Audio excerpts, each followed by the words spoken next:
क्या पुतिन का होगा उनके 71वें जन्मदिन से पहले कत्ल? ऐसा दावा यूक्रेन में रह रहे रूसी विपक्षी नेता ल्या पोनोमारेव ने किया है। उनका मानना है कि इस साल 7 अक्टूबर से पहले व्लादिमीर पुतिन को मार दिया जाएगा। पुतिन के कट्टर विरोधी रहे इस नेता ने कहा कि रूसी राष्ट्रपति अपना 71वां बर्थडे किसी भी हाल में नहीं मना पाएंगे। उन्होंने दावा किया कि पुतिन को रास्ते से हटाने की साजिश उनके बेहद करीबी ही रच रहे हैं और ये लोग ही उनकी मौत के जिम्मेदार भी होंगे। पोनोमारेव को रूस में सबसे सक्षम और जिम्मेदार नेताओं में से एक माना जाता है।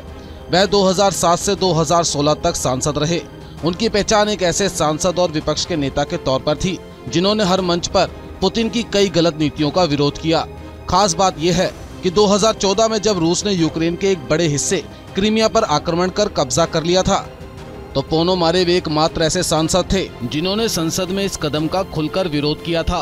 तब से पोनोमारेव ने पुतिन और रूसी सेना की आंखों में खटकना शुरू कर दिया। उन्हें कई बार गिरफ्तार किया गया और महीनों तक जेल में भी रखा गया। 2016 में वह रूस छोड़कर यूक्रेन चले गए और बाद में वहां की ही नागरिकता हासिल कर ली।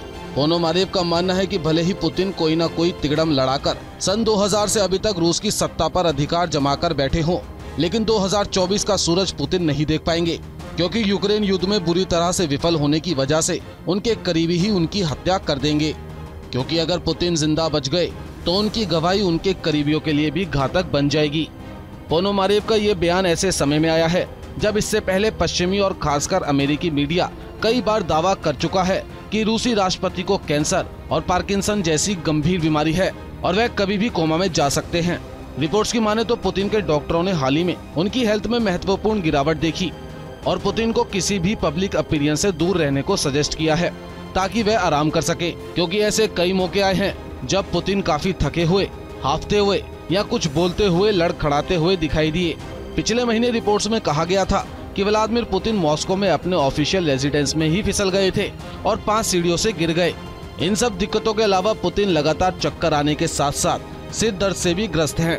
हालांकि रूसी सरकार ने हमेशा इन दावों को खारिज किया है।